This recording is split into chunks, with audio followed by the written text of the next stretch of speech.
Praise the Lord. Praise the Lord. அன்பின் உறவுகளே, இந்த இறைவார்த்தை பகிர்வுக்கு உங்களை வரவேற்கிறோம். எல்லாருக்கும் இனிய புத்தாண்டு நல்வாழ்த்துக்கள். இந்த 2026ஆம் ஆண்டோட முதல் நாள்ல உங்களை சந்திக்கிறதுல எங்களுக்கு ரொம்பவே மகிழ்ச்சி. ஆமா, இந்த புதிய ஆண்டை தொடங்குறதுக்கு முன்னாடி போன வருஷம் முழுவதும் நம்ம கூடவே இருந்து வழிநடத்தின இறைவனுக்கு நன்றி சொல்வோம். ஆமா, இந்த புதிய ஆண்டையும் அவரோட கரங்கள்ல ஒப்படைப்போம். வாங்க, நாம எல்லாரும் சேர்ந்து ஜெபிக்கலாம். எல்லாம் வல்ல தந்தையே, இந்த புதிய 2026ஆம் ஆண்டிற்காக உமக்கு நன்றி கூறுகிறோம். கடந்த சென்ற ஆண்டில் நீர் எங்களுக்கு பொழிந்த எண்ணில் அடங்க ஆசீர்வாதங்களுக்காகவும், நாங்கள் தகுதியற்றவர்களாய் இருந்தபோதும் நீர் காட்டிய இரக்கத்திற்காகவும், உமது மாறாத அன்புக்காகவும் உமக்கு நன்றி செலுத்துகிறோம். இந்த புதிய ஆண்டின் ஒவ்வொரு நாளையும் உமது கைகளில் ஒப்படைக்கிறோம். வருவருக்கும் சவால்களை எதிர்கொள்ள தேவையான வலிமையையும், சரியான முடிவுகளை எடுக்க தேவையான ஞானத்தையும், எங்கள் இதயங்களில் உமது அமைதியையும் தந்தருளும். இந்த உலகில் அமைதி நிலவ வேண்டுமென்று நாங்கள் மன்றாடுகிறோம். தலைவர்கள் ஞானத்துடன் செயல்படவும், நாடுகளுக்கிடையே நல்லிணக்கம் ஏற்படவும் அருள் புரியும். எங்கள் குடும்பங்களுக்காக ஜெபிக்கிறோம். அவர்களை உமது அன்பினால் ஒன்றிணைத்து ஆரோக்கியத்துடனும் மகிழ்ச்சியுடனும் பாதுகாத்தருளும். உடல் ரீதியாகவும் மனரீதியாகவும் துன்பப்படும் அனைவருக்காகவும், தனிமையில் வாழுபவர்களுக்காகவும், நம்பிக்கை இழந்தவர்களுக்காகவும் உம்மிடம் மன்றாடுகிறோம். உமது ஆறுதலின் கரங்கள் அவர்களை தேற்றட்டும். இந்த புதிய ஆண்டில் நாங்கள் உமக்கும் எங்கள் அயலாருக்கும் இன்னும் நெருக்கமாக வாழ எங்களுக்கு உதவி செய்யும். நாங்க தெரிஞ்சோ தெரியாமலோ செஞ்ச எங்க தவறுகளையும் குறைகளையும் மன்னிச்சு எங்களை உமது எல்லை இல்லாத கருணையால அரவணைச்சதுக்காக உமக்கு நன்றி சொல்றோம் அப்பா. ஆண்டவரே, இந்த புதிய ஆண்டுல நாங்க அடியெடுத்து வைக்கிறோம். இந்த வருஷம் முழுக்க நாங்க உம்மோட சித்தத்துக்கு ஏத்த மாதிரி வாழறதுக்கு தேவையான ஞானத்தை தாரோம். ஆமாம் ஆண்டவே.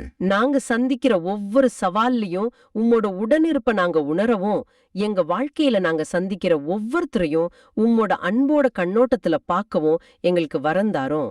எங்க எண்ணம், சொல், செயல் எல்லாமே உமக்கு பிடிச்ச மாதிரி இருக்கட்டும். இந்த வருஷம் முழுக்க எங்க குடும்பங்களையும் நண்பர்களையும் எங்க திருச்சபையையும் இந்த உலக மக்கள் எல்லாரையும் உமது அமைதியாலையும் மகிழ்ச்சியாலையும் நலனாலும் நிரப்பும். எங்கள் உழைப்பையும் எங்கள் எண்ணங்களையும் நீர் ஆசீர்வதியும். நாங்கள் உமது அன்பிற்கு சாட்சிகளாக வாழவும், உமது வழிகளை உலகில் உள்ள எல்லாரும் அறிந்து கொள்ளவும் எங்களுக்கு ஞானத்தையும் பலத்தையும் தாரும். உடல் நலத்தையும் மன அமைதியையும் ஆவியின் ஆற்றலையும் எங்களுக்கு தாரும். இந்த ஆண்டு முழுவதும் நாங்கள் எடுக்கும் எல்லா முயற்சிகளிலும் உமது திருமுகம் எங்கள் மீது ஒளி வீசட்டும். உமது அமைதி எங்களோடு தங்கி இருக்கட்டும். உலகில் அமைதிக்காகவும் துன்பப்படுபவர்களுக்காகவும் நோயாளிகளுக்காகவும் சிறப்பாக மன்றாடுகிறோம். எல்லாவற்றிற்கும் மேலாக நாங்கள் உம்முடைய அன்பு பிள்ளைகள் என்ற உணர்வோடு இந்த ஆண்டை வாழ எங்களுக்கு வரம் தாரும். பிறருக்கு அன்பை பகிரும் ஒரு கருவியாக எங்களை பயன்படுத்தும். இந்த மன்றாட்டை எங்கள் சகோதரராகிய இயேசுவின் பெயரில் முன் வைக்கிறோம் அப்பா. ஆமென். ஆமென். இன்னைக்கு நாம பார்க்க போற வாசகங்களோட ஆன்மாவுக்கு ரொம்ப பொருத்தமான ஒரு சின்ன ஸ்டோரியில இருந்து ஆரம்பிக்கலாம்னு நினைக்கிறேன். ஓ, சொல்லுங்க, கேட்கலாம். ஒருமுறை உலக புகழ்பெற்ற ஓவியர் ஒருவர் இருந்தார். அவர் வரைஞ்ச ஓவியங்கள் எல்லாம் லட்சக்கணக்குல ஏலம் போகும். ஒரு பெரிய கண்காட்சியில பத்திரிகையாளர்கள் எல்லாம் அவரை சூழ்ந்துகிட்டு, உங்க வாழ்க்கையில நீங்க வரைஞ்சதிலேயே மிகச்சிறந்த படைப்பு ஏதுன்னு கேட்டாங்க. அவலான கேள்விதான். அவர் கூட்டத்தை விலக்கிக்கிட்டு அந்த ஹால்ல இருந்த ஒரு மூலைக்கு எல்லாரையும் கூட்டிட்டு போனாரு. அங்க ரொம்ப சிம்பிளா பெரிய அலங்காரம் எதுவும் இல்லாம ஒரு வயதான அம்மாவோட படம் இருந்துச்சு. ஓஹோ. அத காட்டி இதுதான் என் மாஸ்டர் பீஸ்னு சொன்னாரு. எல்லாருக்கும் ஒரே ஆச்சரியம். என்ன சார் சொல்றீங்க? உலகத்தையே அசர வச்ச எத்தனையோ ஓவியங்களை நீங்க வரைஞ்சிருக்கீங்க, இது ரொம்ப சாதாரணமா இருக்கேன்னு கேட்டாங்க. ஆமா, எனக்கும் அதே கேள்விதான் வருது. அதுக்கு அந்த ஓவியர் சிரிச்சுக்கிட்டே சொன்னாராம், மத்த ஓவியங்கள் எல்லாம் ஏன் திறமைய காட்டுது, என் விரல்களோட வேலைய காட்டுது. ஆனா இந்த ஓவியம் என் இதயத்தை காட்டுது. இது என் அம்மாவோட ஓவியம். இது வெறும் திறமையோட வெளிப்பாடு இல்ல, அன்போட வெளிப்பாடு அப்படின்னு சொன்னாராம். அருமையான ஸ்டோரி. திறமைக்கும் இதயத்துக்கும் உள்ள வித்தியாசம், அதுதான் இன்னைக்கு நாம கொண்டாட போற இந்த விழாவுக்கும் பார்க்க போற வாசகங்களுக்கும் மையப்புள்ளி. ஆமா. இன்று ஜனவரி 1, 2026 புத்தாண்டு நாள். திருச்சபையில இந்த நாளை இறைவனின் அன்னையாகிய தூய கன்னி மரியா பெருவிழாவா கொண்டாடுறோம்.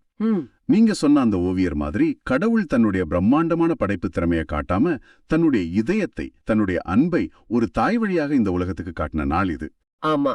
இன்னைக்கு நாம பார்க்க போற வாசகங்கள் எண்ணிக்கை நூல் கலாத்தியர் திருமுகம் அப்புறம் லூக்கா நற்செய்தியிலிருந்து இந்த ஒரு விஷயத்தை தான் சுத்தி சுத்தி நமக்கு விளக்குது. சரி. ஒரு புதிய வருஷத்தை எப்படி ஆரம்பிக்கிறது? வெறும் வாழ்த்துக்களோடும் பார்ட்டிகளோடும் இல்லாமல் கடவுளோட ஆசிர்வாதத்தோட, மீட்புங்கிற வாக்குறுதியோட. அப்புறம் அன்னை மரியா வழியாக வெளிப்பட்ட அந்த தெய்வீக அன்போட எப்படி ஆரம்பிக்கிறதுன்னு இந்த வாசகங்கள் நமக்கு வழிகாட்டுது. கரெக்ட். இன்னைக்கு நாம கொண்டாடுற இறைவனின் அன்னையாகிய தூய கன்னி மரியாவின் பெருவிழா நல்வாழ்த்துக்களையும் சொல்லிக்கிறோம். கண்டிப்பா. ஒரு புதிய வருஷத்தோட தொடக்கம் அது எப்பவுமே ஒரு புது நம்பிக்கையோட தொடக்கம் தான். உண்மைதான். இந்த நம்பிக்கையான தொடக்கத்துல நாம எல்லாரும் ரொம்ப அடிக்கடி பயன்படுத்துற ஒரு வார்த்தைய பத்தி கொஞ்சம் ஆழமா பேசலாம்னு நினைக்கிறேன். என்ன வார்த்தை இது? அதுதான் ஆசீர்வாதம். காட் பிளெஸ் யூ அப்படின்னு ஆசீர்வதிக்கிறேன் அப்படின்னு ரொம்ப சாதாரணமா சொல்லிடுறோம். ஆனா கடவுள் ஒருத்தரை ஆசீர்வதிக்கிறதுனா நிஜமா என்ன அர்த்தம்? சும்மா நல்ல அதிர்ஷ்டத்தை சொல்றதா? சரி, அப்போ அந்த ஆசீர்வாதத்திலிருந்தே ஆரம்பிக்கலாமா? முதல் வாசகம் எண்ணிக்கை நூல்ல இருந்து வருது. அதிகாரம் 6 வசனங்கள் 22 27 வரைக்கும். ஆமா, இது ஒரு சாதாரண புத்தாண்டு வாழ்த்து மாதிரி தெரியலாம். ஆனா இதுக்குள்ள ஒரு பெரிய ஆழம் இருக்கு. இது ஆரோனுக்கும் அவரோட மகன்களுக்கும், அதாவது குருக்களுக்கு கடவுளே சொல்லி கொடுக்கிற ஒரு ஆசீர்வாத ஃபார்முலா. என் மக்களை இப்படிதான் நீங்க ஆசீர்வதிக்கணும்னு ஆண்டவரே சொல்றாரு. ஆமா, இது சும்மா வாழ்த்து வார்த்தைங்கல்ல, இது ஒரு தெய்வீக வாக்குறுதி. சரி. இந்த வாசகத்துக்குள்ள போறதுக்கு முன்னாடி எனக்கு ஒரு கேள்வி. இது ஆயிரக்கணக்கான வருஷங்களுக்கு முன்னாடி பாலைவனத்துல அலைஞ்சிட்டு இருந்த மக்களுக்காக எழுதப்பட்டது. ஆமா, இப்போ 2026ல வாழ்ற நமக்கு இது எப்படி ஒரு அழகான வரலாற்று பாடலை விட மேலானதா இருக்க முடியும்? எது இதுக்கு இன்னைக்கும் அந்த சக்தியை கொடுக்குது? மிக முக்கியமான கேள்வி. இதோட சக்தியே இதோட மூலத்துல தான் இருக்கு. இதை எழுதுனது மனுஷங்க இல்ல, இதை கட்டளையிட்டவர் கடவுள். இதோட சூழலை நாம புரிஞ்சுக்கிட்டா அதோட சக்தி நமக்கும் புரியும். எண்ணிக்கை நூல் இஸ்ரேல் மக்கள் எகிப்திலிருந்து விடுதலையாகி வாக்களிக்கப்பட்ட நாட்டுக்கு போற வழியில 40 வருஷம் பாலைவனத்துல பயணம் செஞ்ச நிகழ்வுகளை விவரிக்குது. நினைச்சாலே கஷ்டமா இருக்கு. ஒரு நிச்சயமில்லாத எதிர்காலம், ஒவ்வொரு நாளும் போராட்டம், சோர்வு. சரியா சொன்னீங்க. அது ரொம்ப ரொம்ப கடினமான காலம். மக்கள் உடம்புல மட்டும் இல்ல, மனசளவுலயும் ரொம்ப சோர்ந்து போயிருந்தாங்க. கடவுள் நம்மள கைவிட்டுட்டாரோன்னு அடிக்கடி முறுமுறுத்தாங்க. அவங்களுக்கு சாப்பாடு மட்டும் பத்தாது, நாம கைவிடப்படலைங்கிற ஒரு ஆன்மீக உறுதி தேவைப்பட்டுச்சு. அந்த நேரத்துல தான். ஆமா, அந்த சூழல்ல தான் கடவுள் மக்களோட தலைவர் மோசேயிடம் பேசுறார். நீ ஆரோனிடமோ அவன் புதல்வர்களிடமோ சொல் அப்படின்னு கட்டளையிடுறார். ஆரோனும் அவர் பசங்களும் தான் அன்னைய குருப்பல். அவங்க கிட்ட மக்களை எப்படி ஆசிர்வதிக்கணுங்கிற வார்த்தைகளை கடவுளே கொடுக்கறார். இது குருக்கள் யோசிச்சு எழுதின ஜபம் இல்ல, கடவுளால் நேரடியா கொடுக்கப்பட்ட ஒரு ஆசீர்வாத ஜபம். அதனாலதான் இதோட சக்தி காலத்தை கடந்து நிக்குது. ஓகே, இப்போ புரியுது. இது வெறும் மனுஷங்களோட வாழ்த்து இல்ல, விரக்தியோட உச்சத்தில் இருந்த மக்களுக்கு கடவுளே கொடுத்த நேரடி வாக்குறுதி. சரி, அந்த ஆசீர்வாதத்தோட முதல் பகுதிக்கு போகலாம். ஆண்டவர் உனக்கு ஆசி வழங்கி உன்னை காப்பாராக. வசனம் 24. இதை எப்படி நாம பிரிச்சு புரிஞ்சுக்கலாம்? இதுல 2 அருமையான வாக்குறுதி இருக்கு. முதல்ல, ஆண்டவர் உனக்கு ஆசி வழங்கி. எப்ரேய மொழியில ஆசி அப்படிங்கிறது சும்மா அதிர்ஷ்டம் இல்ல, அது கடவுளோட செயல்ல இருக்கிற கிருபை. அதாவது அவர் நமக்கு தேவையான எல்லாத்தையும் கொடுப்பார். உடல் நலமா இருக்கலாம், ஞானமா இருக்கலாம், அல்லது அன்றாட தேவைகளா இருக்கலாம். அப்படிதானே? அதேதான். கடவுளோட ஆசீர்வாதங்கிறது அவரோட நன்மைகள் தொடர்ந்து நம்ம மேல பொழியுறது. அதோட சேர்ந்த 2வது பகுதி, உன்னை காப்பாராக. இதுதான் இந்த பாலைவன மக்களுக்கு உடனடியா தேவைப்பட்டிருக்கும் இல்லையா? நிச்சயமா. யோசிச்சு பாருங்க, பாலைவனத்துல அவங்களுக்கு எத்தனை ஆபத்து.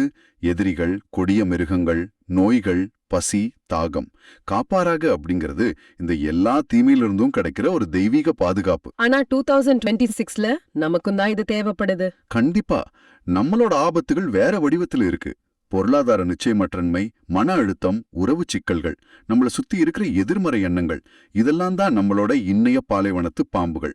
இந்த வாக்குறுதி இந்த வருஷம் முழுக்க இந்த ஆபத்துகள்ல இருந்து கடவுள் நம்மள காப்பார்னு உறுதி கொடுக்குது. ஆமா, தெரியாத எதிர்காலத்தை பார்த்து பயப்படுற நமக்கு கடவுளோட பாதுகாப்பு இருக்குங்கிற உறுதிதான் பெரிய பலம். சரி, இந்த முதல் அடுக்கு ஒரு வெளிப்புற பாதுகாப்பை பத்தி பேசுது. ஆனா அடுத்த வரி இன்னும் கொஞ்சம் தனிப்பட்ட நெருக்கமான ஒன்னா தெரியுது. மிகச் சரியா கவனிச்சீங்க. ஆசீர்வாதம் இன்னும் ஆழமா போகுது. 2வது வாக்குறுதி, ஆண்டவர் தம் திருமுகத்தை உன்மேல் ஒளிரச் செய்து உன்மீது அருள் பொழிவாராக. இது வசனம் 25. திருமுகத்தை ஒளிர செய்தல், இது கேட்கவே ரொம்ப கவிதையா இருக்கு. இதோட உண்மையான அர்த்தம் என்ன? நம்மளோட பேச்சு வழக்குல இதை எப்படி புரிஞ்சுக்கிறது? இது ஒரு அற்புதமான எபிரேய பயன்பாடு. இதுக்கு ரொம்ப நேரடியான உறுதியான அர்த்தம் இருக்கு. ஒரு அப்பா தன்னோட குழந்தைய ரொம்ப அன்போடு பார்க்கும்போது அவரோட முகம் எப்படி சந்தோஷத்துல பிரகாசிக்குமோ அது மாதிரி கடவுள் நம்மள பார்க்கறாருன்னு அர்த்தம். அப்படியா? ஆமா, திருமுகம் ஒளிர்வது அப்படிங்கிறது கடவுளோட பிரசன்னம், அவரோட அங்கீகாரம், அப்புறம் அவர் இவங்க மேல சந்தோஷமா இருக்கார் அப்படிங்கிறதுக்கான அடையாளம். ஒரு ராஜாவுக்கு குடிமகன் மேல கோவம்னா முகத்தை திருப்பிடுவார். ஆனா அவர் சந்தோஷமா இருந்தா அவரோட முகம் அந்த குடிமகனை பார்த்து பிரகாசமா இருக்கும். இதுக்கு அர்த்தம் கடவுள் நம்மளை விட்டு விலகி எங்கேயோ மேகத்துக்கு பின்னால மறையல. அவர் நம்மள அன்போட சந்தோஷத்தோட பார்க்கறார். கேட்கவே எவ்வளவு ஆறுதலா இருக்கு. நான் ஏதோ தப்பு பண்ணிட்டதால கடவுள் என் மேல கோவமா இருக்கார், என்னை பார்க்கலன்னு நாம நினைக்கிற நேரங்கள்ல இந்த வாக்குறுதி எவ்வளவு நம்பிக்கையை தருது. அதோட உன்மீது அருள் பொழிவாராக அப்படின்னு வருதே. ஆம், அருள் அல்லது கிருபை அப்படிங்கிறது நாம தகுதியே இல்லாதவங்களா இருந்தாலும் கடவுள் தன்னோட இரக்கத்தையும் அன்பையும் நன்மையையும் நம்ம மேல பொழிகிறார்னு காட்டுது. நாம செஞ்ச தப்ப வச்சு அவர் நம்மள நடத்தல. நாம அவரோட பிள்ளைகள்ங்கிற ஒரே காரணத்துக்காக தகுதி இல்லாத நமக்கு தன்னோட அருளை வாரி வழங்குறார். அருமை. பாதுகாப்பு, பிரசன்னம். இப்போ அந்த ஆசீர்வாதத்தோட உச்சகட்டத்துக்கு, அதாவது 3வது பகுதிக்கு வரும்.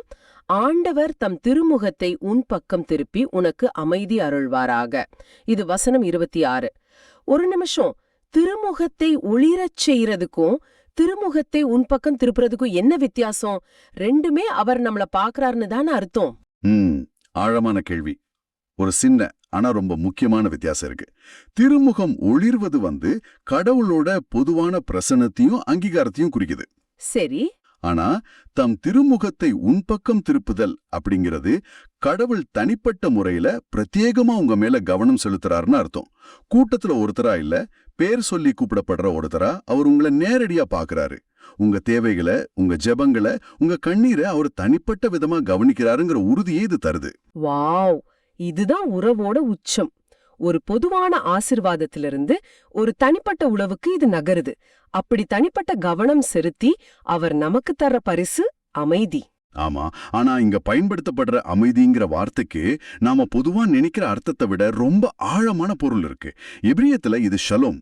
அது வெறும் பீஸ் அப்படிங்கறத விட பெரியதுன்னு சொல்வாங்க. ரொம்ப பெரியது. நாம தமிழ்ல அமைதினாலோ இல்ல ஆங்கிலத்துல பீஸ்னாலோ சண்டை சச்சரவு இல்லாத ஒரு நிலையத்தான் சொல்றோம். அதாவது ஒரு கெட்ட விஷயம், சண்டை இல்லாத நிலை. ஆமா. ஆனா ஷலோம் அப்படி இல்ல. அது ஒரு நேர்மறையான நிலை. அது ஒரு முழுமையை குறிக்குது. ஒரு முழுமையா? அத கொஞ்சம் விளக்க முடியுமா? அதாவது உடல் ஆரோக்கியம், மன நிறைவு, உறவுகள்ல நல்லிணக்கம், பொருளாதார செழிப்பு, ஆன்மீக நிறைவுன்னு வாழ்க்கையோட எல்லா அம்சங்கள்லயும் ஒரு முழுமையான நல்வாழ்வை குறிக்குது. உங்க வாழ்க்கையில எதுவும் உடையாம சிதறாம முழுமையா இருக்கிறது தான் ஷலோம். கடவுள் நமக்கு கொடுக்கிற மிகப்பெரிய பரிசு இந்த ஷலோம் தான். உள்ளேயும் வெளியேயும் நாம முழுமையா இருக்கிறது. இது என்னோட பார்வையே முழுசா மாத்துது. அப்போ கடவுள் நமக்கு பிரச்சனையே இல்லாத ஒரு வருஷத்தை வாக்களிக்கல இல்ல, மாறா பிரச்சனைகள் இருந்தாலும் உன்னை நான் முழுமையா வச்சிருப்பேன்னு வாக்களிக்கிறார். இது எவ்வளவு சக்தி வாய்ந்தது! அதுதான் இதோட மையம். பாதுகாப்பு, பிரசன்னம், அப்புறம் இந்த முழுமையான அமைதி. இந்த 3 அடுக்கு ஆசீர்வாதமும் ஒரு மனுஷனுக்கு ஒரு வருஷத்துல தேவையானது எல்லாத்தையும் உள்ளடக்கிடுது. சரி, இதெல்லாம் கேட்க ரொம்ப நல்லா இருக்கு. ஆனா குரு சொன்னா மட்டும் இது நடந்துருமா? இதுக்கு என்ன உத்தரவாதம்? இது வெறும் நல்ல வார்த்தைங்க இல்லையாங்கிறதுக்கு என்ன ஆதாரம்? மிக நியாயமான கேள்வி. அதுக்கான பதில் கடைசி வசனத்துல, அதாவது 27ஆம் வசனத்துல இருக்கு. ஆண்டவர் சொல்றார், இவ்வாறு அவர்கள் என் பெயரை இஸ்ரேல் மக்கள் மீது நிலைநாட்டுவர், நான் அவர்களுக்கு ஆசீர் வழங்குவேன். இந்த கடைசி வரியை நல்லா கவனிங்க. நான் அவர்களுக்கு ஆசீர் வழங்குவேன். அவர்கள் ஆசீர் வழங்குவார்கள்னு சொல்லல, நான் வழங்குவேன்னு கடவுளே சொல்றார். எஸ், இதுதான் அதோட அதிகாரம். குருக்கள் அவங்களோட சொந்த சக்தியால ஆசீர்வதிக்கல. அவங்க கடவுளோட பெயரை சொல்லி ஒரு கருவியா, ஒரு சேனலா மட்டும்தான் செயல்படுறாங்க. ஆசீர்வாதத்தை கொடுக்கறது யாரு? கடவுளே நேரடியா பொறுப்படுத்துக்கிறார். அப்ப குரு ஆசீர்வதிக்கும் போது அது வெறும் வார்த்தைகள்ல இல்லவே இல்ல. அந்த வார்த்தைகள் வழியா கடவுளே நேரடியா நம்மள ஆசீர்வதிக்கிறார். அதனால இந்த ஆசீர்வாதம் வெறும் நல்வாழ்த்து இல்ல, இது ஒரு தெய்வீக செயல், கடவுளால் உறுதி செய்யப்பட்ட ஒரு வாக்குறுதி. இப்போ நல்லா புரியுது. அதனாலதான் திருப்பலியோட கடைசியில குரு இந்த ஆசீர்வாதத்தை வழங்கும்போது நம்ம அத அத்தனை மரியாதையோடும் நம்பிக்கையோடும் பெற்றுக்கிறோம். அது குருவோட ஆசீர்வாதம் இல்ல, கடவுளோட வாக்குறுதி. சரியா சொன்னீங்க. இந்த ஆழமான அர்த்தங்களோட பார்க்கும்போது புத்தாண்டு அன்னைக்கு திருச்சபை ஏன் இந்த வாசகத்தை நமக்கு தேர்ந்தெடுக்குதுன்னு தெளிவா தெரியுது. ஒரு புது வருஷத்தை ஆரம்பிக்கும்போது நம்ம மனசுல பல கேள்விகள், கவலைகள் இருக்கும். ஆமா, நிச்சயமா. அந்த நேரத்துல திருச்சபை ஒரு அம்மா மாதிரி, பயப்படாத, இந்த வருஷம் முழுக்க உனக்கு தேவையான பாதுகாப்பு, பிரசன்னம், முழுமையான அமைதி இதையெல்லாம் கடவுள்கிட்ட இருந்து ஒரு வாக்குறுதியா பெற்றுக்கோ அப்படின்னு சொல்லி இந்த வாசகத்தை நமக்கு தருது. அதோட இன்னைய பெருவிழாவையும் நாம இதோட சேர்த்து பார்க்கணும் இல்லையா? இன்னைக்கு இறைவனின் அன்னையாகிய தூய கன்னி மரியாவின் பெருவிழா. இந்த வாசகத்துக்கும் அன்னை மரியாவுக்கும் என்ன தொடர்பு? இது தற்செயலா அமைஞ்சதா? தற்செயல்ங்கிறதே இல்ல. திருச்சபையோட ஞானம் ரொம்ப அலாதியானது. நீங்க யோசிச்சு பாருங்க, அன்னை மரியா இந்த 3 அடுக்கு ஆசீர்வாதத்தோட முழுமையான உயிருள்ள வடிவம். எப்படி? 2வது ஆசீர்வாதம், ஆண்டவர் தம் திருமுகத்தை உன்மேல் ஒளிரச் செய்வாராகன்னு சொல்லுது. கடவுளோட திருமுகத்தோட நிஜமான மனித வடிவமான ஒளி யாரு? அது இயேசு. அந்த இயேசுவை இந்த உலகத்துக்கு கொண்டு வந்தவள் அன்னை மரியா. 3வது ஆசீர்வாதம், உனக்கு அமைதி அருள்வாராகன்னு சொல்லுது. அமைதியின் அரசர்னு அழைக்கப்படுற இயேசுவையே நமக்கு தந்தவர் அன்னை மரியா. வாவ், நான் இதை இப்படி யோசிச்சதே இல்ல.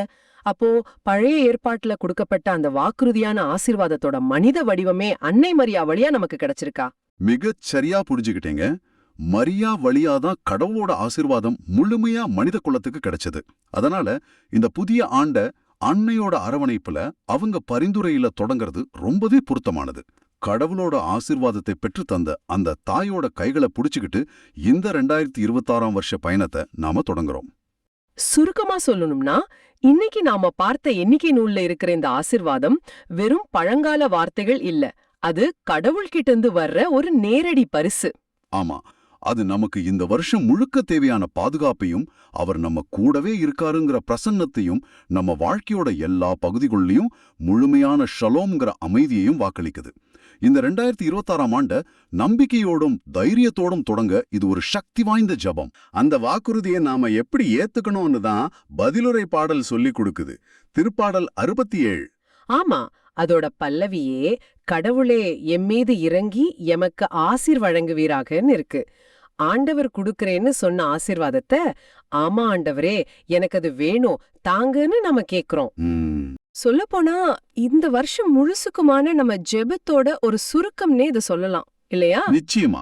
அந்த ஒரே வரியில எவ்வளவு ஒரு அடர்த்தியான இறையியல் இருக்கு பாருங்க. அதுல 2 முக்கியமான வார்த்தைகள் இருக்கு. இறங்குதல், அப்புறம் ஆசீர்வாதம் வழங்குதல்.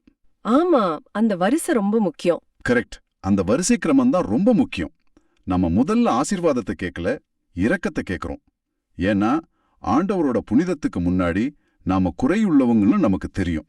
அதனால ஆண்டவரே, என் தகுதியை பார்த்தில, உமது இரக்கத்தை பார்த்து எனக்கு ஆசி கொடுங்கன்னு கேட்கிற மாதிரி இருக்கு. அதாவது அந்த இரக்கத்தோட ஒரு வெளிப்பாடுதான் ஆசீர்வாதம். சரியா சொன்னீங்க. அந்த இரக்கத்தோட விளைவாதான் ஆசீர்வாதம் நமக்கு கிடைக்குது. அது சரிதான். ஆசீர்வாதம்னு கேட்ட உடனே நமக்கு பொதுவா பொருள் சார்ந்த நன்மைகள் தான் ஞாபகத்துக்கு வரும். ஒரு நல்ல வேலை, ஆரோக்கியம், செல்வம். ஆனா இந்த திருப்பாடல் ஆசிரியர் அதை விட ஆழமான ஒண்ணு மனசுல வச்சு எழுதியிருக்காருன்னு தோணுது. மிகச் சரியா பிடிச்சிங்க.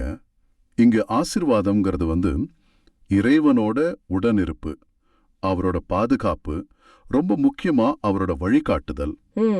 இருட்டுல நடக்கிற ஒருத்தருக்கு ஒரு கைவிளக்கு கிடைச்சா எப்படி இருக்கும், அது மாதிரி இந்த வருஷம் முழுக்க உமது பிரசன்னம் எங்களுக்கு வழிகாட்டட்டும்ங்கிறது தான் இதோட உண்மையான அர்த்தம். பொருள் சார்ந்த நன்மைகள்லாம் அதோட ஒரு பகுதி தான். முழுமையான ஆசீர்வாதம்னா அது ஆண்டவரே நம்ம கூட இருக்கிறது தான்.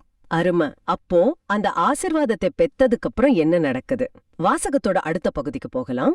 வசனங்கள் 1-2 சொல்லுது, உம் திருமுக ஒளியை எம்மீது வீசுவராக, அப்பொழுது உலகம் உமது வழியை அறிந்து கொள்ளும், பிற இனத்தார் அனைவரும் நீர் அருளும் மீட்பை உணர்ந்து கொள்வர். ஆமா, இங்கே திருமுக ஒளிங்கிற உருவகம் ரொம்ப ரொம்ப அழகா இருக்கு. ஆண்டவரோட முகம் நம்ம மேல பிரகாசிக்கிறது. அது அவரோட அங்கீகாரம், அவரோட மகிழ்ச்சி நம்ம மேல இருக்குங்கிறதுக்கான அடையாளம். ஆனா உடனே அடுத்த வரியில ஒரு திருப்பம் வருது. அந்த ஒளி நமக்காக மட்டும் இல்ல. ஆமாம், இதுதான் அந்த திருப்பாடலோட இதயமே. இது ஒரு சுயநலமான ஜெபம் இல்லவே இல்ல. ஆண்டவரே எனக்கு ஆசி கொடுங்க, நான் நல்லா இருக்கணும், இதோட இந்த ஜெபம் நிக்கல. ம். அதுக்கு ஒரு பெரிய நோக்கம் இருக்கு. எங்களுக்கு ஆசி வழங்குங்க, ஏன்னா அதன் மூலமா உலகம் உங்களை அறிஞ்சுக்கும்.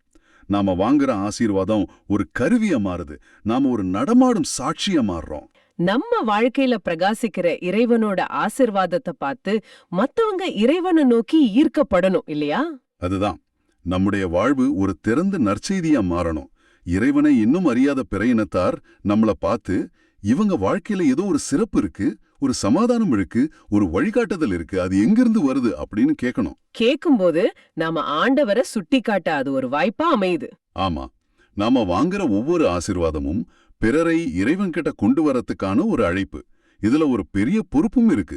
அப்போ நாம வாங்குற ஆசிர்வாதங்கள் வெறும் பரிசு இல்ல, அது ஒரு பொறுப்பு. ரொம்ப அருமையான சிந்தனை. இப்போ அடுத்த பகுதிக்கு வருவோம். வசனம் 4 இந்த உலகளாவிய பார்வைய இன்னும் கொஞ்சம் விரிவுபடுத்துது. வேற்று நாட்டினர் அக்களித்து மகிழ்ச்சியுடன் பாடுவராக, ஏனெனில் நீர் மக்களினங்களை நேர்மையுடன் ஆளுகின்றீர், உலகின் நாடுகளை வழிநடத்துகின்றீர். இந்த வசனத்துல இறைவனோட ஆளுகையோட தன்மை எவ்வளவு அழகா விளக்கப்படுது பாருங்க. அவரோட ஆட்சி நேர்மையானது. அவர் மக்களை அடக்கி ஆளல, மாறா அவங்கள வழி நடத்துகிறார். ஒரு நல்ல மேய்ப்பன் மாதிரி. ஆமா, ஒரு நல்ல மெய்ப்பன் தன் ஆடுகளை வழி நடத்துற மாதிரி. மனுஷங்களோட ஆட்சியில நேர்மை குறையும் போது அங்க அநீதி, துன்பம், அழுகையெல்லாம் வருது. ஆனா இறைவனோட ஆட்சி நேர்மையானதுங்கிறதால அதோட விளைவு என்னவா இருக்கு? அக்களித்து மகிழ்ச்சியுடன் பாடுதல். எங்க நேர்மையான வழிகாட்டுதல் இருக்கோ அங்க உண்மையான மகிழ்ச்சி இருக்கும். நிச்சயமா. அது மட்டும் இல்ல, இந்த மகிழ்ச்சி ஒரு குறிப்பிட்ட மக்களுக்கு மட்டும் சொந்தமானதும் இல்ல, மறுபடியும் வேற்று நாட்டினர்னு வருது. இது இந்த திருப்பாடலோட அந்த உலகளாவிய தன்மைய அடிக்கோடிட்டு காட்டுது. ஆமாம், இறைவனோட அன்பு, அவரோட நீதி, அவரோட ஆட்சி, இது எதுவுமே ஒரு இனம், மொழி, நாட்டு எல்லைகளுக்குள்ள அடங்குறதில்ல. அது எல்லாருக்கும் பொதுவானது. அதனாலதான் எல்லா நாட்டு மக்களும் அக்கழிக்க மகிழ்ச்சியா பாட அழைக்கப்படுறாங்க. இது ஒரு பரந்த மனப்பான்மை. ஆமா, அவருடைய ஆட்சி சமத்துவமானது. அது ஒரு இனத்தையோ ஒரு மொழியையோ சார்ந்தது அல்ல, எல்லாருக்கும் பொதுவானது. சரி, இப்ப இறுதி பகுதிக்கு வருவோம். வசனங்கள் 5 மற்றும் 7 கடவுளே, மக்களினத்தார் உம்மை புகழ்வார்களாக, மக்கள் எல்லாரும் உம்மை போற்றுவார்களாக, கடவுள் நமக்கு ஆசி வழங்குவாராக, உலகின் கடை எல்லை வரை வாழ்வோர் அவருக்கு அஞ்சுவாராக அப்படின்னு வாசிக்கிறோம். இங்க புகழ்ச்சி திரும்ப திரும்ப வலியுறுத்தப்படுது. ஆனா அந்த கடைசியில அவருக்கு அஞ்சுவாராகன்னு ஒரு சொற்றொடர் வருதே. இவ்ளோ நேரம் அன்பு, வழிகாட்டுதல், மகிழ்ச்சி, நேர்மைன்னு பேசிட்டு இருந்தோம். திடீர்னு அவருக்கு அஞ்சணும்னு சொல்லப்படுது. இது பயத்துல வர்ற அச்சமா இல்ல வேற ஏதாவது அர்த்தம் உண்டா? இது ரொம்ப ரொம்ப முக்கியமான ஒரு கேள்வி. ஏன்னா இந்த வார்த்தையை நாம தப்பா புரிஞ்சிக்க நிறைய வாய்ப்பு இருக்கு. திருவிவிலியத்துல இறைவனுக்கு அஞ்சுதல்ங்கிறது நாம இருட்டுக்கோ பேய்களுக்கோ பயப்படுற மாதிரி ஒரு திகிலான பயம் கிடையாது. அப்ப அது என்ன? அது இறைவனோட மகத்துவத்தையும் அவரோட பரிசுத்தத்தையும் அவரோட எல்லையில்லாத அன்பையும் உணர்ந்து நாம அவருக்கு காட்டுற ஒரு ஆழமான மரியாதை, ஒரு பிளாகவேனே, அதாவது ரெவரன்ஸ். ஒரு உதாரணத்தோட விளக்க முடியுமா? கண்டிப்பா. ஒரு பெரிய விஞ்ஞானியோ இல்ல ஒரு மகாத்மாவையோ நம்ம சந்திக்கும் போது அவங்க மேல நமக்கு ஒரு பயம் இருக்காது. ஆனா ஒரு விதமான மரியாதை கலந்த வியப்பு, ஒரு பிரமிப்பு இருக்கும் இல்லையா? ஆமா, இருக்கும். அவரோட அறிவுக்கும் குணத்துக்கும் முன்னாடி நாம எவ்வளவு சிறியவங்கிற ஒரு உணர்வு வரும். அது மாதிரி ஒரு உணர்வுனா இது. ஆண்டவரோட பிரம்மாண்டமான படைப்புக்கு முன்னாடி, அவரோட எல்லையில்லாத ஞானத்துக்கு முன்னாடி நாம எவ்வளவு சிறியவர்கள்னு உணர்ந்து பிரமிப்போட நிக்கிறது தான் இறையச்சம். ஆஹா, அது அன்போட உச்சக்கட்ட வெளிப்பாடு, பயத்தோட வெளிப்பாடு இல்ல. சரியா சொன்னீங்க. அப்போ இந்த திருப்பாடல் ஒரு அழகான பயணத்தை நமக்கு காட்டுது. நம்மளோட தனிப்பட்ட ஜெபத்துல ஆரம்பிச்சு அது எப்படி ஒரு உலகளாவிய மாற்றத்துக்கு வழிவகுக்குதுன்னு காட்டுது. மிகச்சரியா சொன்னீங்க. இந்த திருப்பாடலோட முழு சுழற்சியையும் நாம இப்படி பார்க்கலாம். 1, நாம இறைவனோட இரக்கத்தையும் ஆசீர்வாதத்தையும் கேட்கிறோம். 2, அந்த ஆசீர்வாதம் நம்ம கிட்ட ஒரு ஒளியா பிரகாசிக்குது. சரி. 3, அந்த ஒளிய மத்தவங்க, அதாவது பிற இனத்தார் பார்த்து இறைவனை பத்தி தெரிஞ்சுக்கிட்டு. 4, அதோட விளைவா அவங்களும் நம்ம கூட சேர்ந்து இறைவனை புகழ ஆரம்பிக்கிறாங்க. கடைசியா உலகம் முழுவதும் கடை எல்லை வரைக்கும் வாழ்ற மக்கள் எல்லாரும் இறைவன் மேல பயத்துல இல்ல, ஆழமான மரியாதையிலையும் பிரமிப்புலையும் பக்தி கொள்றாங்க. ஆஹா. இந்த புதிய ஆண்டை தொடங்க இதை விட ஒரு அற்புதமான பார்வை நமக்கு கிடைக்க முடியுமா? நம்மளோட தனிப்பட்ட ஆசீர்வாதத்துக்கான ஜெபம் எப்படி ஒரு உலகளாவிய புகழ்ச்சியா மாறுதுன்னு இந்த திருப்பாடல் ரொம்ப அழகா விளக்குது. அப்போ முதல் வாசகம் ஒரு வாக்குறுதி. அந்த வாக்குறுதி எப்படி எப்போ நிறைவேறுச்சுன்னு தான் இரண்டாம் வாசகம் சொல்லுது. கலாத்தியருக்கு எழுதின திருமுகத்திலிருந்து. அதிகாரம் 4 வசனங்கள் 4 முதல் 7 வரை. அதுல முதல் 2 வசனங்கள், அதாவது 4 மற்றும் 5 இப்படி சொல்லுது. காலம் நிறைவேறிய போது கடவுள் தம் மகனை பெண்ணிடம் பிறந்தவராகவும் திருச்சட்டத்திற்கு உட்பட்டவராகவும் அனுப்பினார்.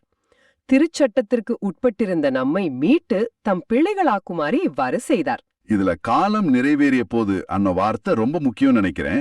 இது எதேச்சியா நடந்த ஒரு நிகழ்வு இல்ல இல்லையா? நிச்சயமா இல்ல. இது கடவுளோட திட்டத்தின்படி மிக சரியான நேரத்துல குறிப்பிட்ட காலத்துல நடந்த ஒரு நிகழ்வு. இந்த ஒரு வரிய வச்சு ஒரு நாள் முழுக்க பேசலாம். கடவுளோட திட்டம் அவசரத்திலேயோ தாமதமாகவோ நடக்கல.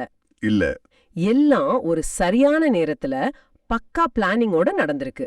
ரோம் சாம்ராஜ்யம் உலகத்தை ஒரே சட்டத்துக்கு கீழே கொண்டு வந்த நேரம், கிரேக்க மொழி எல்லாராலும் பேசப்பட்ட நேரம். ஆனா யூதர்கள் ஒரு மீட்பருக்காக உச்சகட்ட ஏக்கத்தோட காத்திருந்த நேரம், அந்த சரியான நேரத்துல தான் கடவுள் தன் திட்டத்தை நிறைவேற்றினாரு. அந்த திட்டத்தை எப்படி நிறைவேற்றினாரு? அடுத்த வரி சொல்லுது, கடவுள் தம் மகனை பெண்ணிடம் பிறந்தவராக அனுப்பினார். இதுதான் இன்னி விழாவோட மையம். அவர் ஒரு தேவதூதராகவோ வேறொரு சக்தியாகவோ வரல. ஒரு பெண்ணிடம், அன்னை மரியாகிட்ட பிறந்தாரு. ஆனா அதுக்கடுத்து வர்ற வரிதான் ரொம்ப முக்கியம். திருச்சட்டத்திற்கு உட்பட்டிருந்த நம்மை மீட்பதற்காக வந்தார். ஆமா, அதாவது சட்ட திட்டங்களால நாம இறைவனோட ஒரு உறவுல இருந்தோம். இத செஞ்சா புண்ணியம், இத செய்யலன்னா பாவம் அன்ன மாதிரி. ஒரு விதமான பயத்தோட கூடிய உறவு. அதேதான். அந்த உறவை மாத்தி ஒரு அன்பினால் கட்டமைக்கப்பட்ட உறவா, அதாவது ஒரு தந்தை பிள்ளை உறவா மாத்திரத்துக்கு தான் இயேசு வந்தார்னு பவுல் சொல்றாரு. அப்போ அடிமைத்தனமான சட்ட உறவுல இருந்து உரிமையான பிள்ளை உறவுக்கு நம்மள மாற்றுறதுக்காக. மிகச்சரி. இதுதான் அடுத்த வசனத்துல இன்னும் தெளிவா விளங்குது. 6வது வசனம். அது சொல்லுது, நீங்கள் பிள்ளைகளாயிருப்பதால் கடவுள் தம் மகனின் ஆவியாரை உங்கள் உள்ளங்களுக்குள் அனுப்பியுள்ளார். அந்த ஆவியார் அப்பா தந்தையே என கூப்பிடுகிறார். பாருங்க, நாம இறைவனோட பிள்ளைகள் அன்னோதுக்கு அத்தாட்சி என்னன்னா நமக்குள்ள இருக்கிற தூய ஆவியார் தான். அந்த ஆவியார் தான் நமக்குள் இருந்து அப்பா தந்தையேன்னு கூப்பிட வைக்கிறார். ஆமா, இந்த அப்பானோ வார்த்தை அது வெறும் ஒரு பேர் சொல்லி கூப்பிடுறது இல்ல. அதுக்கு ரொம்ப ஆழமான அர்த்தம் இருக்கு. அது ஒரு குழந்தை தன் அப்பா கிட்ட காட்டுற ஒரு நெருக்கத்தையும் உரிமையையும் முழு நம்பிக்கையும் காட்டுது இல்லையா? நிச்சயமா. ஒரு பயம் இல்லாம அப்பான்னு கூப்பிட முடியுதுன்னா அதுக்கு காரணம் தூய ஆவியார் நமக்குள்ள இருந்து அந்த உறவை உறுதிப்படுத்துறதுதான். இந்த இடத்துலதான் பவுல் யாருக்கு இந்த கடிதத்தை எழுதுறாருன்னோதையும் நாம யோசிக்கணும். கலாத்திய மக்கள், அவங்களுக்கு இந்த பிள்ளையாக்கப்படுதல் எப்படி புரிஞ்சிருக்கும்? ரொம்ப முக்கியமான கேள்வி. ஏன்னா அவங்க ரோமானிய சட்டதிட்டங்களுக்கு கீழே வாழ்ந்தவங்க. அவங்களுக்கு தத்தெடுப்பு அன்னது ரொம்ப பழக்கமான ஒண்ணு. ஓ, ரோமானிய தத்தெடுப்பு சட்டங்கள், அதுக்கும் இதுக்கும் என்ன தொடர்பு? பெரிய தொடர்பு இருக்கு. நம்ம இன்னைக்கு தத்தெடுப்பு ஒரு அன்பின் செயலாக மட்டும் பாக்குறோம். ஆனா அப்போ அது ஒரு சட்டபூர்வமான பொருளாதார நிகழ்வு. சட்டபூர்வையான நிகழ்வா? ஆமா. ஒருத்தரை தத்தெடுத்துட்டா அவரோட பழைய வாழ்க்கை, பழைய கடன்கள், பழைய குடும்ப அடையாளன்னு எல்லாமே சட்டப்படி அழிக்கப்பட்டுடும். அவர் ஒரு புதிய மனிதரா கருதப்படுவார். அப்படியா? அதாவது ஒரு புது பிறவி எடுத்த மாதிரி. கிட்டத்தட்ட அப்படிதான். அவர் தத்தெடுத்த தந்தையோட முழு சொத்துக்கும் வாரிசாயிடுவார். அவரோட பழைய கடனுக்கு இனிமே அவரோட புது தந்தை தான் பொறுப்பு. அப்போ பவுல் கடவுள் நம்மை பிள்ளைகளாக்கினார்னு சொல்லும் போது கலாத்திய மக்கள் மனசுல இந்த சட்டப்பூர்வமான முழுமையான அடையாள மாற்றம் தான் தோணிருக்கும். அதேதான். இது வெறும் ஒரு பாசமான உறவு இல்ல. இது ஒரு சட்டப்பூர்வமான உரிமை மாற்றம். அடிமையா இருந்த நாம இப்ப வாரிசாயிட்டோம் அன்ன ஒரு புரட்சிகரமான செய்தி இது. இப்ப புரியுது. அந்த பின்னணியில பாக்கும்போது அப்பான்னு கூப்பிடுறதுக்கும் இன்னும் அதிக சக்தி இருக்கு. ஒரு அடிமை தன் எஜமானரை அப்படி கூப்பிடவே முடியாது. அது ஒரு மகனுக்கு இல்ல மகளுக்கு மட்டுமே இருக்கிற உரிமை. அந்த உரிமையத்தான் தூய ஆவியார் நமக்குள்ள இருந்து பிரகடனப்படுத்துறார். வாவ்! இது இந்த வாசகத்தையே ஒரு புது கோணத்துல பார்க்க வைக்குது. இது நம்ம 7வது வசனத்துக்கு, அதாவது இந்த சிந்தனையோட உச்சக்கட்டத்துக்கு கொண்டு வருது. ஆமா, அந்த வசனம் தான் எல்லாத்தையும் தொகுத்து சொல்லுது. ஆகையால் இனி நீங்கள் அடிமைகள் அல்ல, பிள்ளைகள்தான். பிள்ளைகளாகவும் உரிமை பேர் உடையவர்களாகவும் இருக்கிறீர்கள். இது கடவுளின் செயலே. இந்த ஒரு வரிதான் மைய கருத்து. நம்மளோட அடையாளம் அடிமை இல்ல, பிள்ளை. பிள்ளைகள் மட்டும் இல்ல, உரிமை பேர் உடையவர்கள், அதாவது வாரிசுகள். ஆமா, ஒரு மகனுக்கு எப்படி தான் தந்தையோட சொத்துல முழு உரிமை இருக்கோ அதே போல நமக்கும் இறைவனோட இறையரசுல அவரோட ஆசீர்வாதங்கள்ல நிலைவாழ்வுல முழு உரிமை இருக்கு. இத கேட்கும்போது ரொம்ப தைரியமா இருக்கு. நாம தகுதியற்றவங்க, பாவிங்க அப்படின்ற குற்றமுணர்வோட வாழ வேண்டிய அவசியமே இல்ல. இல்ல, ஏன்னா அந்த கடைசி வரி ரொம்ப முக்கியம். இது கடவுளின் செயலே. ஆமா, இந்த பிள்ளைன்ற தகுதிய நாம நம்மளோட செயல்களால சம்பாதிக்கல. நிச்சயமா இல்ல. இது முழுக்க முழுக்க இறைவனோட இரக்கத்தினால, அன்பினால நமக்கு இலவசமா கொடுக்கப்பட்ட ஒரு கொடை. அப்போ இந்த புத்தாண்டு நாள்ல இந்த வாசகம் நமக்கு தர்ற செய்தி என்னன்னா, நாம பயத்தோட வாழ வேண்டிய அடிமைகள் இல்ல. நாம அன்பான ஒரு தந்தையோட முழு உரிமை பெற்ற பிள்ளைகள். மிகச்சரியா சொன்னீங்க. இந்த உணர்வோட, இந்த புதிய அடையாளத்தோட நாம இந்த 2026ஆம் ஆண்ட தொடங்கணும். ஒவ்வொரு நாளையும் நான் இறைவனின் அன்பு பிள்ளை அப்படின்ற தைரியத்தோட வாழணும். இந்த பார்வை, இந்த சிந்தனை உண்மையிலே ரொம்ப ஆழமானது. வெறும் வார்த்தைகள் இல்லாம அதுக்கு பின்னாடி இருக்கிற அந்த கலாச்சார சட்ட பின்னணியோட புரிஞ்சுக்கும்போது அதோட சக்தி இன்னும் அதிகமாகுது. ஆமா, இது வெறும் ஒரு இறையியல் கருத்து இல்ல. இது நம்மளோட அன்றாட வாழ்க்கைய, நம்மள நாம பாக்குற விதத்தையும் மாத்தக்கூடிய ஒரு உண்மை. அந்த ஓவியர் கதைக்கு திரும்பி போனா, கடவுள் தன்னோட திறமையால, அதாவது சட்டங்களால நம்மள கட்டுப்படுத்தாம, தன்னோட இதயத்தால, அதாவது இயேசு வழியாக நம்மள தம் பிள்ளைகளா தத்தெடுத்துக்கிட்டாரு. மிகச் சரியா சொன்னீங்க. அப்போ இந்த புத்தாண்டு நாம கடவுளோட பிள்ளைகள்ங்கிற அந்த உரிமைய கொண்டாடுற ஒரு தருணம். திருத்தந்தை 2ஆம் யோவான் பவுல் சொன்ன மாதிரி இது ஒரு புதிய ஆரம்பம். மிகச் சரியா சொன்னீங்க. ஆசீர்வாதத்தோட வாக்குறுதிய பார்த்தோம், அது நிறைவேறின காலத்தையும் அர்த்தத்தையும் பார்த்தோம். இப்போ அந்த வரலாற்று சிறப்புமிக்க நிகழ்வு எப்படி இருந்துச்சுன்னு நற்செய்தி வாசகம் நமக்கு ஒரு போட்டோ மாதிரி காட்டுது.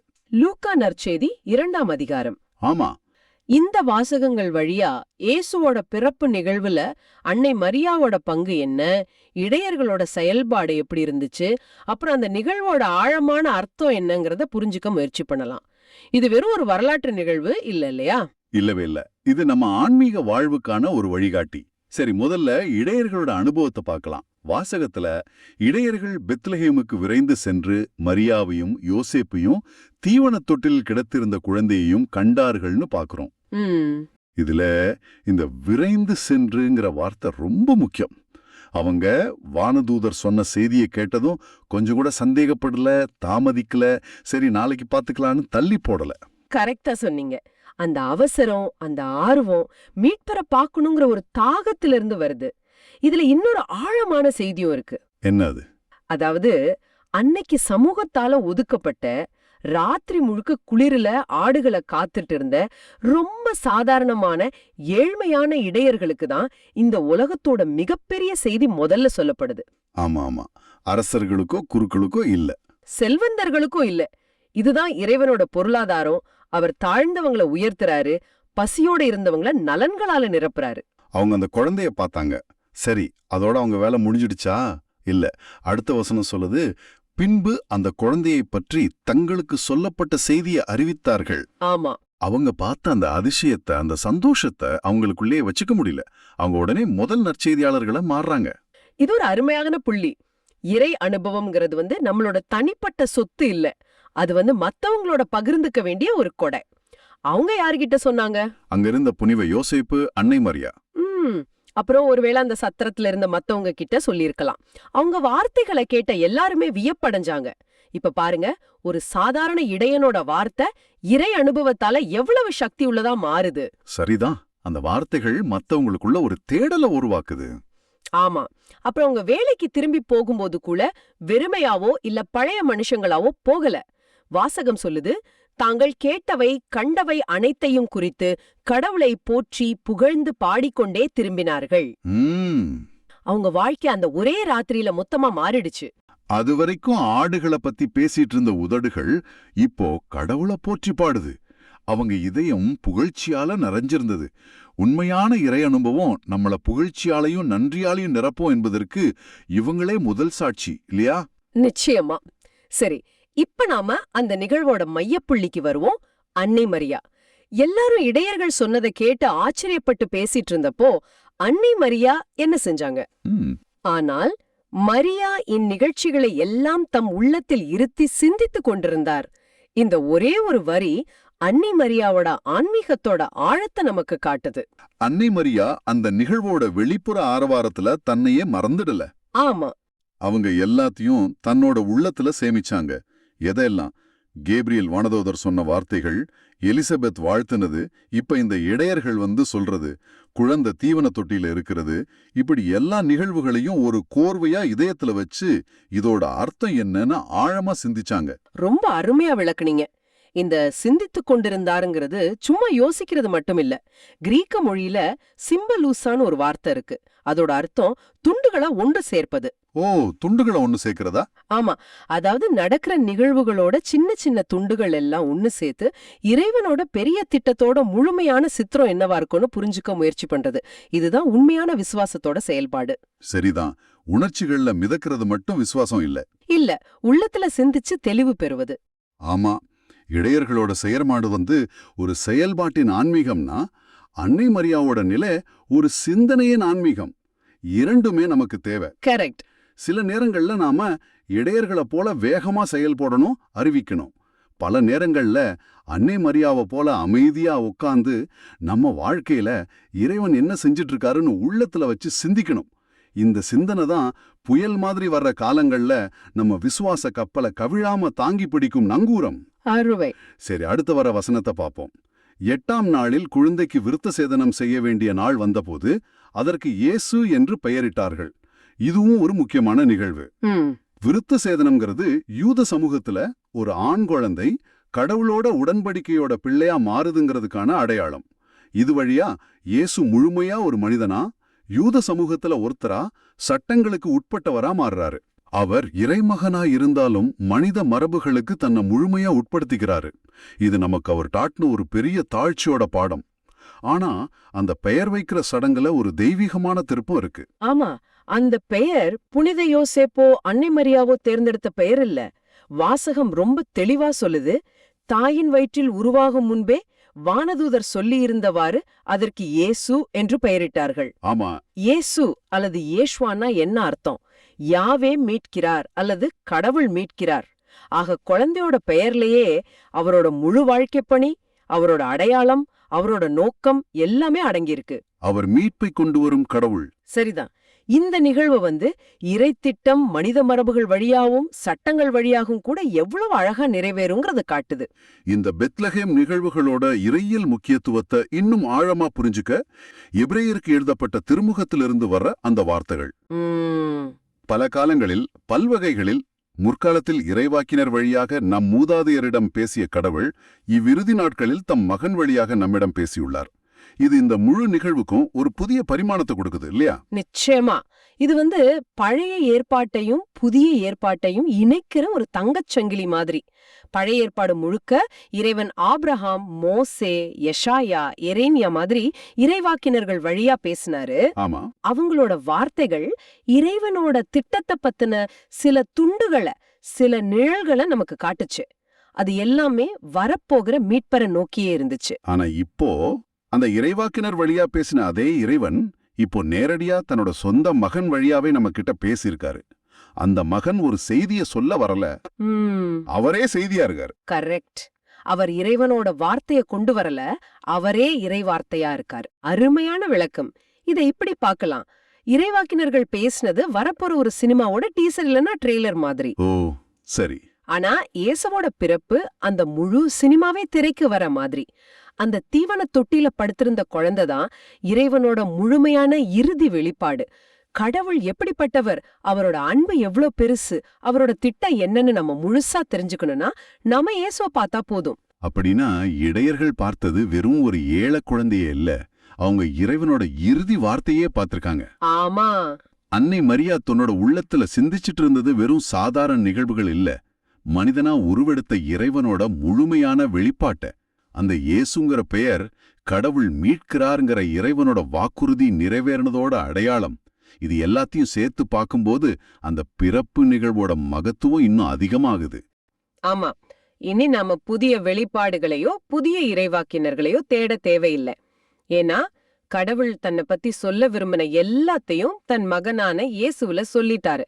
நம்மளோட ஒரே வேலை இயேசுவாகிய அந்த வார்த்தையே இன்னும் ஆழமா புரிஞ்சுக்கிறது, அதுபடி வாழ்றதுதான். ஆமா.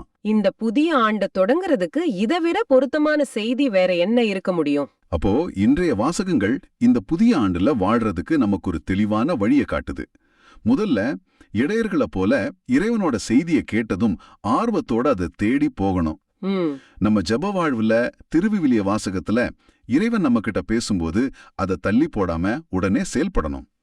நாம பெற்ற இறைவ அனுபவத்தை மத்தவங்களுக்கு அறிவிக்க தயங்கக்கூடாது.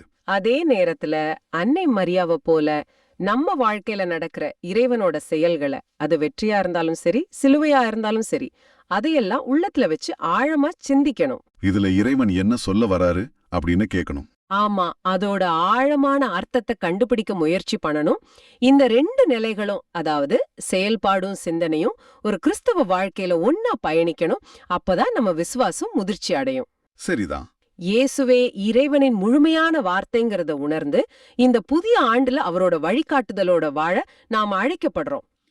இன்னைக்கு நம்ம உலகத்துல தகவல் வெள்ள மாதிரி பாயுது.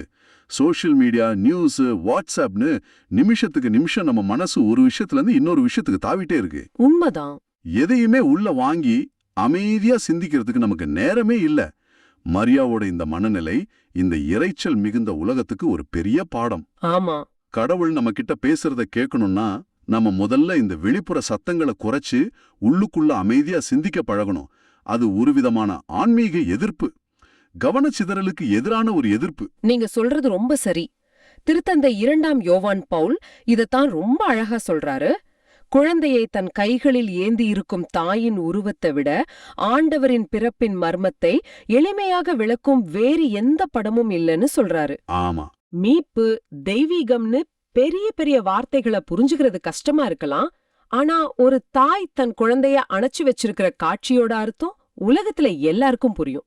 கரெக்ட். அந்த ஒரு படம் போதும் கடவுளோட அன்பு எவ்வளவு மனித தன்மை வாய்ந்தது, எவ்வளவு நெருக்கமானதுன்னு புரிஞ்சுக்க. அந்த ஓவியரோட கதை மாதிரி இதுதான் கடவுளோட இதயம். கடைசியா அந்த நற்செய்தி ஒரு முக்கியமான நிகழ்வோட முடியுது. குழந்தைக்கு 8ஆம் நாள் விருத்த சேதனம் செஞ்சு இயேசுன்னு பேர் சூட்டுறாங்க. வானதூதர் மரியாவுக்கு சொன்ன பேர் இது. ஆமா, இயேசுன்னா கடவுள் மீட்கிறார்னு அர்த்தம். அந்த பெயர் அதிகாரப்பூர்வமா சூட்டப்படும் போது அவரோட மீட்பு பணி அதிகாரப்பூர்வமா தொடங்குது. அவர் எதுக்காக பிறந்தாரோ அந்த நோக்கமே அவருக்கு பேரா அமைது. நம்மள பாதுகாத்து நம்ம மேல பிரியமாயிருந்து நமக்கு முழுமையான அமைதிய, அதாவது ஷாலோமை கொடுக்க விரும்புற கடவுளோட ஆசீர்வாதத்தோட வாக்குறுதியோட தொடங்குது. அது வெறும் வார்த்தைகள் இல்ல, கடவுளோட சத்தியம். ஆமா. அந்த ஆசீர்வாதத்தோட முழு நிறைவும் கால நிறைவேறினப்போ அன்னை மரியா வழியாக இயேசு பிறந்ததுலதான் நமக்கு கிடைச்சது. அந்த நிகழ்வு சட்டத்தோட பயத்துல வாழ்ந்த நம்மள கடவுளோட பிள்ளைகளா, அன்புரிமை உள்ளவங்களா மாத்திருச்சு. கடைசியா இந்த பெரிய தெய்வீக மர்மத்தை நாம ஏதோ தத்துவ ரீதியா புரிஞ்சிக்க தேவையில்லை.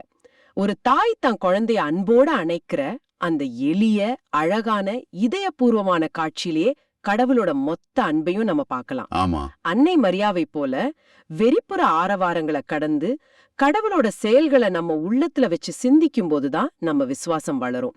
அந்த ஓவியம் போல அதுதான் நம்ம இதயத்தின் வெளிப்பாடாக இருக்கும். இந்த சிந்தனைகளோட உங்களுக்காக ஒரு கேள்வியை விட்டுட்டு போறோம். அன்னை மரியாவை போல இந்த புதிய ஆண்டில் நம் வாழ்வில் நடக்கும் நிகழ்வுகளின் ஆழத்தை நம் உள்ளத்தில் இருத்தி சிந்திக்க நாம் தயாரா?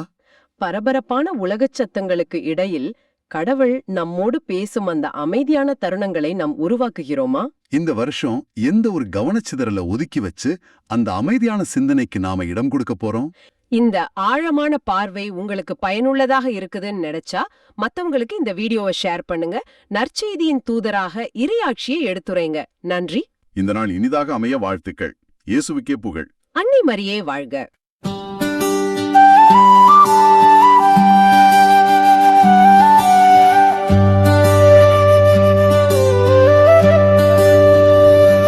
கடவுளே எம் மீது இறங்கி எமக்கு ஆசி வழங்குவீராக. கடவுளே எம் மீது இறங்கி எமக்கு ஆசி வழங்குவீராக.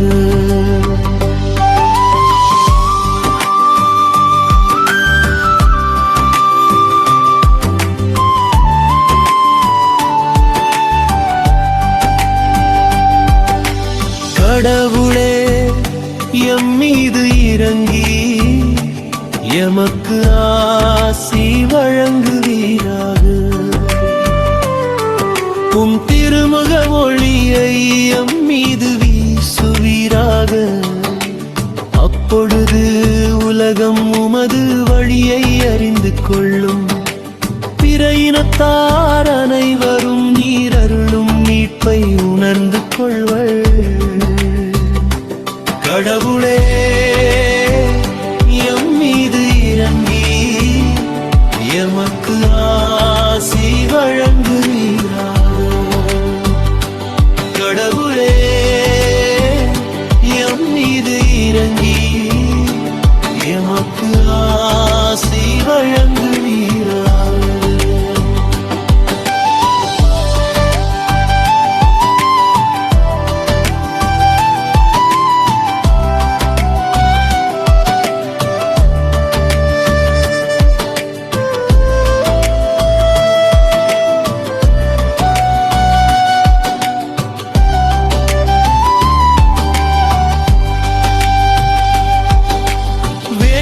நாட்டினர் அக்களித்து மகிழ்ச்சியுடன் பாடிடுவராக. ஏனெனில் நீர் மக்களினங்களை ஏர்மையுடன் ஆளுகின்றீர். உலகின் நாடுகளை வழி நடத்துகின்றீர். கடவுளே எம் மீது இறங்கி எமக்கு ஆசி வழங்குவீராக. கடவுளே எம் மீது இறங்கி எமக்கு ஆசி வழங்குவீராக.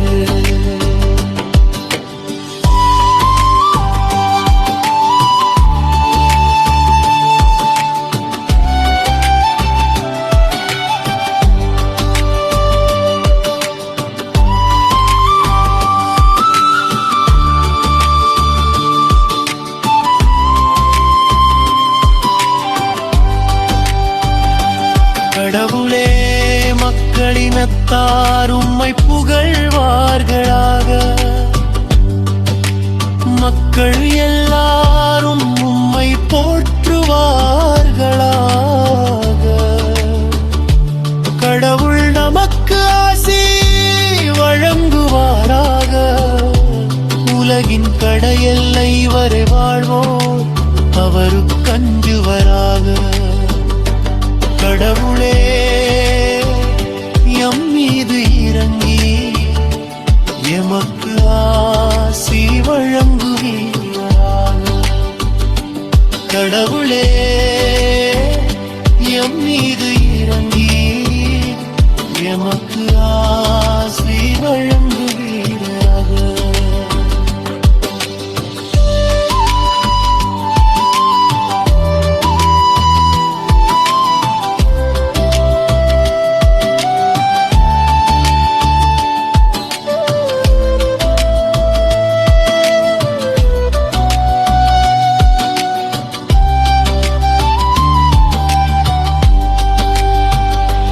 கடவுளே